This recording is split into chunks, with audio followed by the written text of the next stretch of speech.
of course, the big news in the world of The Legend of Zelda came last week with the Game Awards, the 10th annual Game Awards, as a matter of fact. And we have a yearly tradition here at Zelda Dungeon, and specifically on the Zelda Cast, where we watch the Game Awards.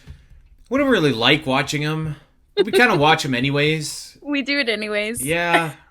And we used to do it for, like, reporting purposes, for, you know, reporting the news at Zelda Dungeon.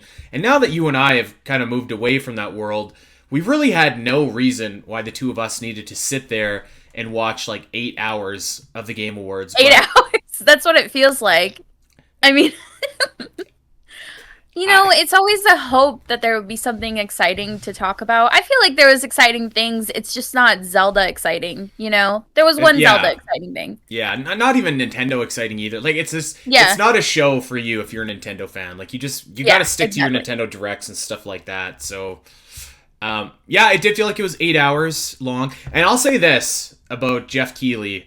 That man has stones, okay? Because not many people would have the gumption to already have this outrageous 3.5 hour show, which is like 95% ads, and then run over that time and make it even longer, have the audacity to make people sit there to get to the one award that people actually care about in this show. Yeah, I agree. And like, I also think it's kind of a bummer because not only that it's long, but it's not even long because like people are taking too long to talk, people are taking too long to accept their awards, because like half the awards are just, you know, read off in like quick succession and nobody gets to like go and accept that award. And then this year, after last year with I can't remember his name, who won Best Performance. Judge, that's right. And he had that really long speech. Well, there was jokes this year, but also they were like really running the music on the people accepting their speech, like doing their acceptance speeches. And it was kind of sad. I was like, especially because there was a couple people that I really wanted to win and I was so excited to hear from them, and they got rushed. And I was like really bummed for them that moment for them was kind of like rushed. Yeah, well. In a 3.5 hour long show, you know, you could have spent more time on those people. Instead, you spent it on ads for games. By God, at least we got the Muppet with the that nose. Was important. What is that guy's name? Gonzo? Is that Gonzo? I can't remember. Yeah. Let me look that up. I was never like a big Muppets guy, were you? I think they're fine. I like my favorite Muppets movie is the Muppets Christmas Carol, and that's my favorite Christmas movie, but like that's kind of the extent of my. I also really like loved Miss Piggy growing up, because I just thought she was so sassy and great. Yeah, I mean, she's okay. I guess Kermit's kind of a cool dude too, but I don't know. Yeah, something about the Muppets just never captivated me. But all right, so this is what we're gonna do. We're gonna talk about the Game Awards, but we're gonna leave the actual show and the award winners and most of the award winners and stuff like that for like the back half of this episode, because during I think this was during the Game Awards. I'm assuming this is when they got together, but either way, an interview was conducted by Game Informer with Eiji Aonuma, and they were talking about a bunch of juicy little Zelda tidbits here that I would really like to get into. But before we get there, I guess maybe we should talk about like the big award just right off the hop. Okay. Which is Game of the Year. Right. I was pretty sure that Zelda was not going to win, and it did not. Right. Baldur's Gate 3 did. Right. Much deserved? I think so. There was a part of me that's a little bummed that Zelda didn't win, because I'm a huge Zelda fan, right? And I do think that Tears of the Kingdom is a fantastic game, despite like some of the things we've talked about on the show. But Baldur's Gate 3, like I plugged so many hours into that game, and I could see myself continuing to play that game because it's so like you could play it 100 times and you would never get the same playthrough. Right. It is so well composed, well acted, well put together. Like I've seen choose your own adventure kind of games where choices matter, but this is like insane. There's like 1,700 different ways that you could play this game, and it's massive and fantastic, and they 100% deserved Game of the Year. What do I got to do to get you to play the Mass Effect trilogy? I think it's on my list. You would love it. I think I really would like it. I remember a friend trying to get me to play it back when I was in the military, and he was so into it, and I was like, yeah, okay, cool. I just never had the console or the like Right. bandwidth to do it. So it's on my list, and I think I would like it. Mm-hmm. Well, I don't know. Like, I kind of don't think this is tough like to say because the only other game that I played this year that was nominated in that category was Super Mario Bros. Wonder, Hmm. and I certainly don't think Super Mario Bros. Wonder deserved to win Game of the Year. But Hmm. I really don't think that Zelda did either. And I guess I'm just like, we got a little bit of feedback from our definitive ranking episode last week, particularly about music. But Well, that was well deserved. I don't know art, but I know what I like, as my father always told me. And we had some people just kind of saying like, like I think that might be a little bit low, and maybe it was, but like I think for a lot of the reasons that we said last week, I don't think that it really deserved to win, to be honest. Like, it was so similar to a game that had won Game of the Year 6 years ago now that I saw a lot of people disappointed, but like, and I think it was Tears was probably like the runner up. Like, if it wasn't going to be Baldur's Yeah. Gate, it's probably going to be Tears of the Kingdom. But I don't know. Like, I kind of feel like it's a weird thing. This game is just a weird spot for me where like I love it, but I kind of resent it at the same time. Like Mhm. I wish it was like it's amazing and fun as is, but it's like I wish it was really different at the same time. I actually this is kind of I'm going in the weeds here, but I had a conversation yesterday with somebody at work, and he was saying like I got a Switch, but I've never played like the Zelda games, and I was like, well, you should play, and I paused and I was like, well, I don't know. Like, do you recommend Breath of the Wild anymore, or do you just go like straight to Tears of the Kingdom? So Mhm. that's kind of what I did, and I think that if you were that guy playing Tears of the Kingdom without ever playing Breath of the Wild, clearly that's one of the best games of all time. Mhm. But like, Yeah. if you're like us, I don't know. I just think it was missing that certain something to make it stand apart. And yeah, I thought from everything I've heard from you, from multiple people I know that have played it, Baldur's Gate was probably the correct choice. It's probably the only Yeah. choice. It is the correct choice, but I'll defend Tears here. I think that it has enough innovation and enough like crazy technological advances that it could deserve a spot for Game of the Year. So I do Yeah. think it would have been runner up. And if Baldur's Gate 3 hadn't come out this year, I do think it would have won. Um but yeah, I mean, I understand where you're coming from, but I do think that like it really would have deserved Game of the Year if not for Baldur's Gate 3. It's just Baldur's Gate 3 was just so incredible for the gaming industry, period. Yeah, it did. Like, I don't know. Like, this year was like such a good year for games, but then it was also like every game and game of the year I was kind of like, is this like really one of the best games of the year kind of thing? Like, I'm not really sure. I thought it was funny that I was seeing immediately online on Twitter, on TikTok, that Spider-Man fans for Spider-Man 2, they were so convinced, and I feel like I don't want to be mean, but I feel like this is slightly delusional, but they were so convinced that Spider-Man 2 was going to win so many awards, especially Game of the Year. And they were so confused. They were like, what is this game? Why is it taking all the awards? What is Hmm. Baldur's Gate 3? And then they'd look at like 0.5 seconds of like footage and be like, you're telling me a turn-based game like and I just thought it was hilarious. Like, they were the only fan base that I saw losing their minds about this. Everybody else is kind of like, yeah, this is well deserved. Like, it makes Yeah. sense, and we'll give it like we got to give it to them. But Spider-Man 2 fans, they were not having it. I can't say that I saw that narrative from them, but like, did Spider-Man 2 win anything? I don't think so. I don't think so. And I've heard really good things about the Spider-Man franchise, and that is also The first one is very something fun. I'm really excited to play those. But I've also heard that it's like a lot of the same as, Spider-Man 1, and that Yeah. it's just like, yeah, maybe the story's good, maybe the acting is good, but it's still like Let me it's tell not you, innovative, it's not incredible. you know why Spider-Man 2 didn't win a damn thing is because they changed Spider-Man to look like that little creep Tom Holland instead of like the good model that they had for the first game. And they patched the first game. they patched it so that Tom Holland shows up over this guy. So I'm never gonna play that again because I don't want to look at him. When I see images of it, I don't see Tom Holland. Are you sure? Yeah. All right, all right. You just have a vendetta against Tom Holland. Maybe because he went and got creepy, Zendaya, you don't like it. He's a creepy little guy. I do hate him for that too, actually. Yes, you're right. Such a guy. Yeah. No, he's a creepy little dude. I don't like I don't him. think he's creepy.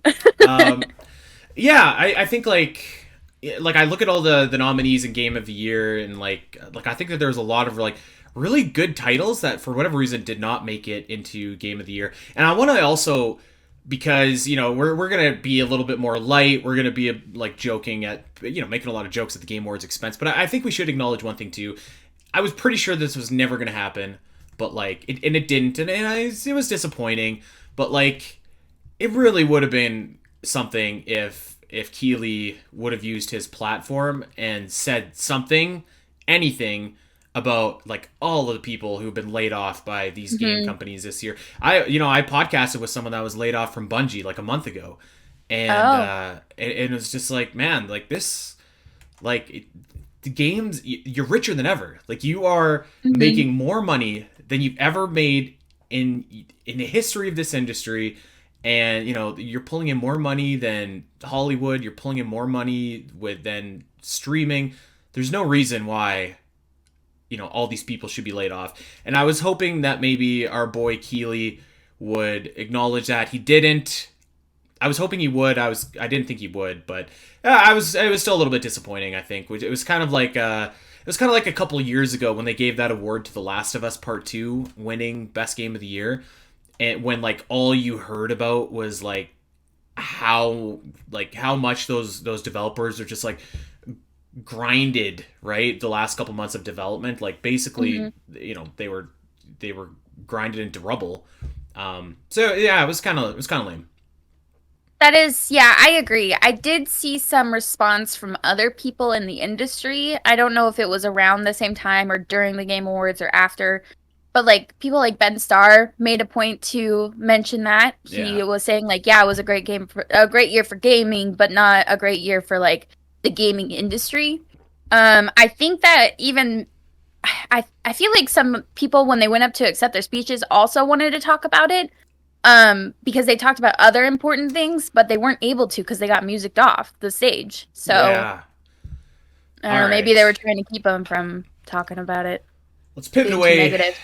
Well, I mean, like, I guess I get it, like, why you wouldn't want that on your show, but like, I don't know. Like, I feel like if you want to be kind of a leader in this industry, which I think that Keighley does, like, those are kind of the uncomfortable things that maybe you need to do to earn a little bit of capital or respect or whatever. So let's pivot away from the Game Awards here just for a quick second, and let's talk about this Legend of Zelda timeline, which, as you know, is not a subject that I'm really all that into. And you're what, like lukewarm on it? Would that be fair? I feel like I was super into it in like 2011, obviously, when they started announcing it, and like throughout. But then I feel like a year or two after Breath of the Wild, I was kind of like, I don't feel like they care anymore, and so I don't feel like I care anymore. If that makes sense. Like, I still like it. That makes total sense. Yeah. And I still think it's important, but like after Breath of the Wild, I would say lukewarm is pretty apt. Yeah, I couldn't agree more. Like, if Nintendo doesn't care about it, like, why should we? And I think with the release of Breath of the Wild, it was very clear that they don't care about it. And so Brian Shea of Game Informer did an interview with, like I said, Eiji Aonuma, and he also interviewed the Tears of the Kingdom director, Hidemaru Fujibayashi, and was picking their brain about the timeline. And I thought that there was actually like some kind of cool tidbits in here. So I'm excited to read these to you and see what you think. So Here we go. So Shea, basically, he just asked, like, listen, you're developing a new Zelda title, your primary focus is on the core gameplay, but the timeline placement discussion has become important for fans. How much consideration goes into this? And both Fujibayashi and Aonuma answer, and they kind of, like, they basically say, no consideration goes into it. Like, we don't want to confine ourselves into a box, anything like that, etc., etc. It's the answer you've heard before. But what I thought was actually really interesting is that after that, Shay asks them about a theory, and this theory I've never heard, and I thought that it was like pretty cool. So here we go. Have you heard the theory that some scenes in Tears of the Kingdom are perhaps a loose retelling of some events from Ocarina of Time? Aonuma says no. I'm hearing this for the first time. So Shay goes on to explain. Well, there's Rauru, then there's the Imprisoning War, then there are some scenes in Tears of the Kingdom that resemble the scenes in Ocarina of Time, particularly the flashbacks when Ganondorf is like kneeling before the king, or when just like a couple different like things that you could, if you wanted to, you could maybe interpret it. They're just vague enough. And actually, before I even read what they said, like, what do you think about that? Because I thought it was actually kind of neat. I mean, I wouldn't say it's like a retelling, but I did see a lot of similarities, like having the sages return. I definitely thought of Ganondorf kneeling before the king in Ocarina of Time when I saw him do it to Rauru in Tears of the Kingdom. Like, I immediately went back to that place. And I was like, ooh, he lying, you know. So yeah, there's like some elements that I was like, yeah, I do see similarities to Ocarina of Time. I wouldn't say it's like a whole retelling though. No, like a loose adaptation at best, right? Okay. Like, because yeah, I mean, you've got the same. It's like somebody's telling the Ocarina of Time story or legend, if you want, if you will, but they didn't. They only read like half the, like they read it on Wikipedia, you know, like they didn't actually like read the whole book. They just read a synopsis really quickly. It's like, oh yeah, like the sages, they sealed away this guy during the Imprisoning War, and the Ganondorf betrayed the king. Probably had a sorcerer helping him out. Like, yeah, I don't know, lots of stuff. So I thought that was cool, and yeah, so Fujibashi said, I'm not going to read exactly what he said line for line here, but like, I'll paraphrase. We understand the fans have theories, and it's a big thing to do for fans, and yada yada yada. It's not like we're trying to plan ahead for those theories, but in the series, there's this idea of reincarnation in that Zelda and Link, as they appear in the different titles, are not the same person per se, but there's a sort of fundamental soul that carries on, and because of that, certain aspects may turn out similar.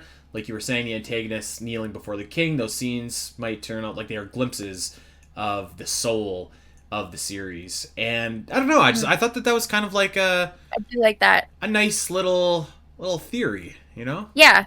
Like, not only is there reincarnation, which we know because of the Demise's curse, right?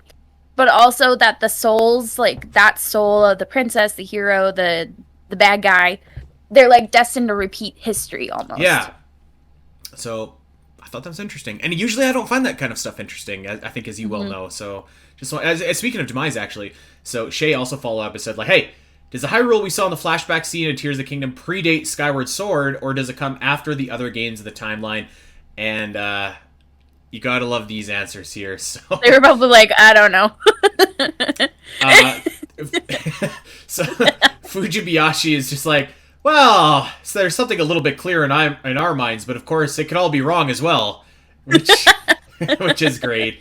And then Aonuma's just like, I don't know, Zelda's a series of games that focus on puzzle solving, so this is just another puzzle that people can solve if they want to, which I love that. I love them for that. So yeah, I thought that was interesting. Another thing that they asked about in the same interview here was about doing another sequel to Breath of the Wild / Tears of the Kingdom, and mercifully, thankfully, looks like that is not on the table. Although, do we trust them? I mean, I feel like I do. Like, especially since it's really coming to fruition that there is no DLC. Like, they didn't trick us, right? And say no and then come out with it. I do feel like they are at a point where, especially because Tears took so long for them to work on, that I feel like they're probably burnt out on this world, this Hyrule that they have been working on since, God knows, 2013 maybe, you know? So I feel like, yes, I trust them, and I'm glad that they are at that point in the Zelda series where there's like, yep, it's time to move on. I'm like, thank God. I want to read what Aonuma said, because I have never heard this word that this man busted out here. So he said, Well, that would be a sequel to a sequel, easy for me to say, which is getting a bit wild when you think about it. But as I mentioned previously with Tears of the Kingdom, we were seeking to build on top of the world we created with Breath of the Wild and really exhaust the possibilities of what we could put into that world. I think it is, to use a bit of a term, an apotheosis. Al, do you Let's use Google that word that. often in your everyday vocabulary? All right. Hey Google, what does apotheosis mean? Let me see if I can infer. I think it is, to use a bit of a term, an apotheosis, or the final form of that version of The Legend of Zelda. In that regard, I don't think we'll be making a direct sequel to a world such as that we have created. All right. What do you infer that this means? Your boss has went to its final form, and this, if you beat this boss, it's the end of the game. Okay, highest point in the development of something, culmination or climax. There we go. There we go. I fought the apotheosis of Dracula earlier today as I was playing Castlevania Circle of the Moon.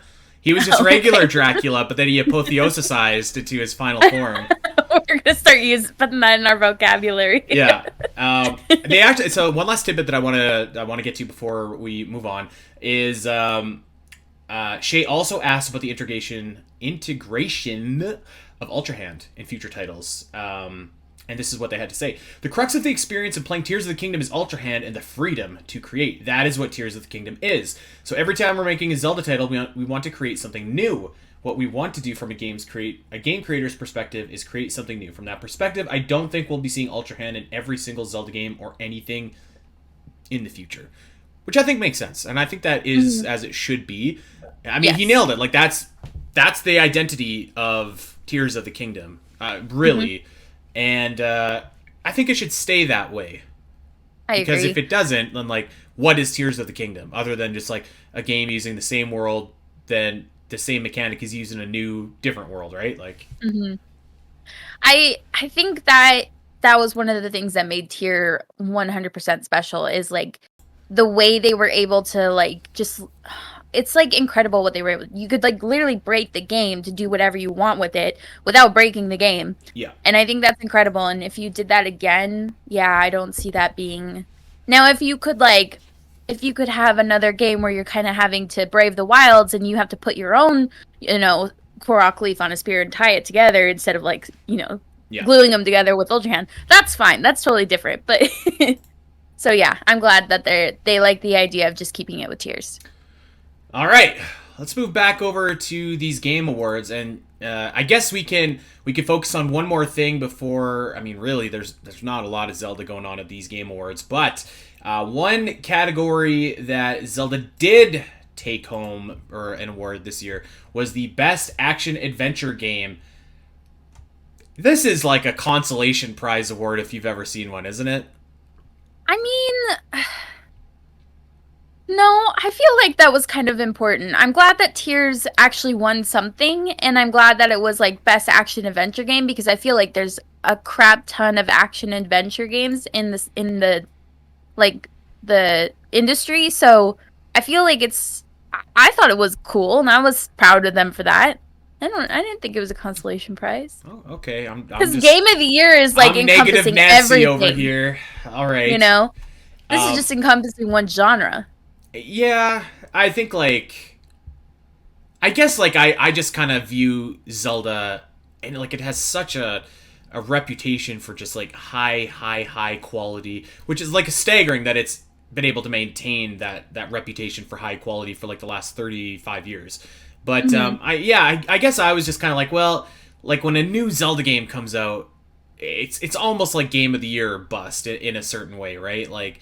Which I guess, like, isn't quite fair, but I was looking at the nominees for this award, and I was like, well, I mean, Zelda should win. It probably is going to win, and it did. So I was just kind of like, yeah, like, that's fine.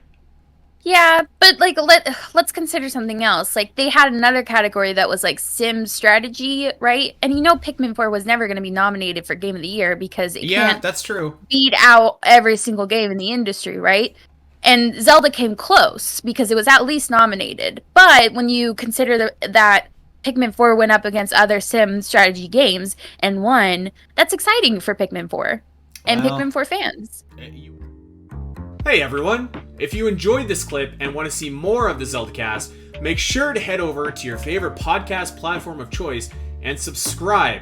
There are over 200 episodes in the vault that will provide you with hundreds of hours of Zelda content for you to enjoy. You can listen to us when you're on a walk, fighting Ganon, trying to sleep, whatever. And if you want to see these shows as they happen, make sure to head over to twitch.tv/the Zelda Cast, where you can watch our beautiful faces talk about Zelda every single week. Don't miss out, and we'll see you next time.